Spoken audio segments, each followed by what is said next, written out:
Hello and welcome back to another update where I cover the latest developments throughout the front line in the Russo-Ukrainian war. It is your host Kupiansk, and in this one there are numerous developments across the eastern section of the front line. The Russians managed to continue their advances within the northern outskirts of Kupiansk, expanding their zone of control on the outskirts of the city and moving deeper alongside the Uskar River line. Russians also managed to advance along the western bank of the Siversk river line towards the supply lines of Lyman, with three separate advances in the Siversk section of the front line. The Russians are intensifying their offensive operations towards the town, which means it's only a matter of time before the battle over the town itself begins. Russians also continued offensive operations on the northern flank of Pokrovsk, while the Ukrainians, during some counterattacks in the southwestern outskirts of the Donetsk region, managed to recapture some positions as they continue counterattacking any recent Russian gains. Starting out in the northern section of the front line, the Russians continue expanding the zone of control on the outskirts of Kupiansk, going deeper and deeper. The Russians are now fighting over the apartment complex area in the northern parts of Kupiansk, gaining control over which will allow the Russians to start fighting over the central area, which is along the main bridge that crosses across the Uskar River line, weakening the connection of the Ukrainian forces between the two banks. The Russians also expanded the zone of control within the town of Moskovka, gaining control over the majority of it and expanding the zone of control along the railway area. Russians are developing defensive operations to gain full control over Kupiansk, which will significantly bolster their offensive capabilities in the area and limit the defensive capabilities of the Ukrainians on the eastern bank of the Uskar River line, with little to no crossings across the Uskar River line, significantly weakening the supply and logistics of the Ukrainian forces, operationally encircling them. On the western bank of the Siversk river line, the Russians continued offensive operations towards Shandriholova, gaining control over parts of the farm area and the eastern parts of the town. The Russians also secured the southwestern flank of Zelena Dolina, expanding their zone of control on a wider area alongside the northern flank of Shandriholova. Russians are slowly developing offensive operations both in the direction of Sereshne and Shandriholova to cut off the first of the four logistical lines of the Ukrainians here northwest of Lyman. The first logistical line going through Sereshne and Shandriholova, the second going through Novoselivka, the third going through Yarova, and the railway area that also goes through Yarova, which means that there are four supply lines to the northwest of Lyman, but there are three choke points the Russians have to pass through, all starting with Shandriholova, going down towards Novoselivka, and Yarova further south. This combined with the recent developments on the eastern flank in the direction of Torsk and the Serbiansky Forest area, the Russians are slowly developing offensive operations to gain control over Lyman. Gaining control over both Lyman and Siversk will significantly improve the Russian positions with regards to the siege of the Sloviansk-Konstantinivka line. Speaking of the capture of Siversk, the Russians have managed to capture several fortified positions here to the northeast of Siversk, slowly developing offensive operations on the northern flank of the town to align the front line with Serbianka in the north. The Russians have now captured all except for a few fortified positions under Ukrainian control east of the defensive line, to which the Russians can bolster their offensive capabilities and logistical situation for their forces and start offensive operations at weak points in the defensive line, or storming it directly, as we see here to the northeast of the town along the reservoirs and river lines.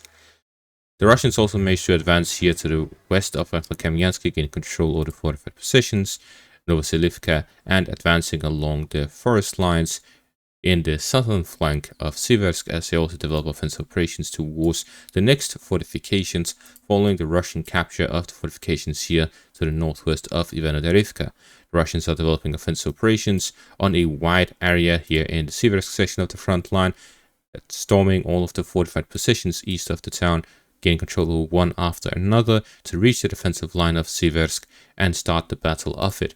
We are seeing, based on these developments in the north, the Russians are storming Kupiansk, preparing to storm Lyman and Siversk by attacking the fortified positions and cutting off the supply lines in these sectors of the front line while they are doing the Battle of Pokrovsk.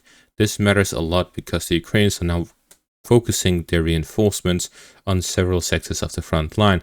In the Sumy region and in the Pokrovsk direction are the main priorities of the Ukrainian forces. Both of these directions are receiving the most supplies and reinforcements, but this also means if the Russians put pressure on other sectors of the front line, the Ukrainians have to choose between spreading out those supplies and reinforcements on a wider area.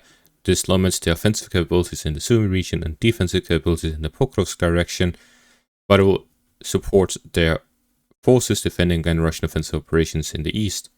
If they do not relocate their forces, then the Russians have an open road to these fortified areas and important logistical areas in the eastern section of the front line, which will improve the positions of the Russians generally along the Usk River line, Siversk direction, and the Siversk River line. Speaking of the Pokrovsk direction, the Russians continue offensive operations on the northern flank of the city, gaining control over Sokhetsk. With this, the Russians continue offensive operations on the northern flank of Pokrovsk with the goal of capturing Lyman and Rudinsk. This will open up the road for Russian forces to start fighting over Pokrovsk from the northern flank. Someone made a very interesting statement, so I had to check it out. But taking a look at Pokrovsk as it stands and Avdiivka on the 15th of January, they look fairly similar. We see that the city of Avdiivka itself has an apartment complex area similar to the Shakhtarsky district. There's a large industrial area, and the Russians have a semi-encirclement from the northern, eastern, and southern directions. And if we take a look here, we see the northern, eastern, and southern directions just on a much larger scale.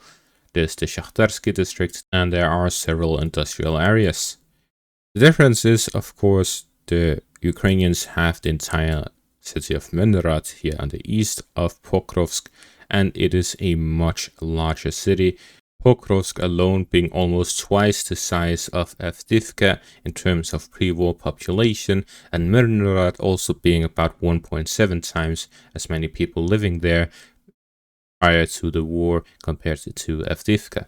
However, we are seeing Russian offensive operations being fairly similar. If we take a look at how it developed in the Avdiivka direction over the days, we see an entry here from the south going through towards the apartment complex area, following which the Russians are pushing from the eastern and southern directions. They launch a pincer maneuver on the northern flank going through the Dacha area, and combined with an assault from the east, pushing the Ukrainian forces from the Vasily direction into the town, while at the same time developing offensive operations continuously here in the south, and from the Opitny direction encircling the Ukrainian forces in the south as well. So combined pincer maneuver in the north and in the south, while the Russians kept taking advantage of the breach and pushed through all the way to the western parts of the city, bypassing the industrial area completely. We see how these developments continue until the Russians operationally encircle the remaining parts of Avdiivka along the main parts within the city. The apartment complex area and the industrial area are completely left alone. The most well-fortified positions of the Ukrainians were just ignored, while the breaches and the weak positions were the ones where the Russians doubled down on, and this forced a Ukrainian withdrawal from these locations for a quick capture of the city within a single day. Now, if we compare the same for Pokrovsk and Mirnarad, the main push of the Russians would be from the north to gain control over Lyman and Rudinsk, and then enter into Mirnarad as well as Pokrovsk from the rear through the northern flank, to which you'll like to gain control over the main highway, the E50 highway that goes through towards the TO504 highway, and then with this highway under Russian control, the Ukrainians would lose control over Mirnarad and Pokrovsk and all of the fortified positions to the south of the cities completely. Therefore, the Russians will likely be focusing on the northern flank. But at the same time, they'll also be pushing through the southern flank, as we saw with Avdiivka. Bypassing the Shakhtarsky district and the industrial areas, the Russians would likely be focusing on the railway areas here in between Mirnarad and Pokrovsk, which will allow them to connect here to the east of Pokrovsk with the northern forces, cutting off all of the fortified positions and connecting their forces in a triangle, isolating Mirnarad from Pokrovsk, Pokrovsk from Mirnarad, and the fortifications for themselves, while pushing through the southwestern flank towards cutting off the road directly to the west of the city towards the end of the siege. So we're seeing, based on the developments in the Avdiivka direction, if it follows the same script as we see with the form being very similar, then the Russians are not far from the capture of Pokrovsk and Mirnarad, as they are close to storming Chervony Lyman and Rodinske, gaining a foothold within Chervony Lyman and reaching the outskirts of Rodinske, which are the final defensive positions of the Ukrainians ahead of the cities of Mirnarad and Pokrovsk, which have no fortifications facing the northern direction, to which the Russians can storm the cities directly. Moving on to the southwestern outskirts of the Donetsk region, the Ukrainians counterattacked here to the west of Zeleny High, regaining control over the farm area to the west of the town and fighting along the forest lines and fields.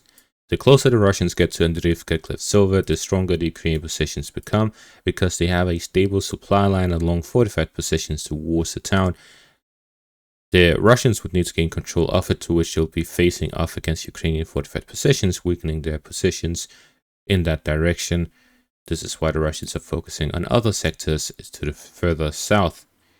The Ukrainians continue to counterattack in the direction of Temerivka as well, where they managed to regain control over the northern parts of the town, some fortified positions in the near vicinity, as the Russians are moving in the northern direction towards Komyshovacha. The Ukrainians continue with their regular operations, where they counterattack whenever the Russians capture a position before the Russians are able to entrench themselves and establish logistical lines, allowing them to displace the Russian forces before they are properly prepared. The Russians are responding with their new tactics, where they spread out to other directions instead of fighting back. This is to flank the Ukrainian positions and absorb these counterattacks to then flank them from their sides and expand in other directions before returning once the Ukrainian energy has been used up. This is mainly with the help of artillery, FPV drones, and other such long-range weaponry, which reduces the casualties for the Russian forces and allows them to continue gaining territory even when the Ukrainians are counterattacking. And that is going to be all for this update. Thank you all for watching. Make sure to leave a like, subscribe, check out my Patreon and YouTube membership for additional content. Thank you all for watching and have a great day.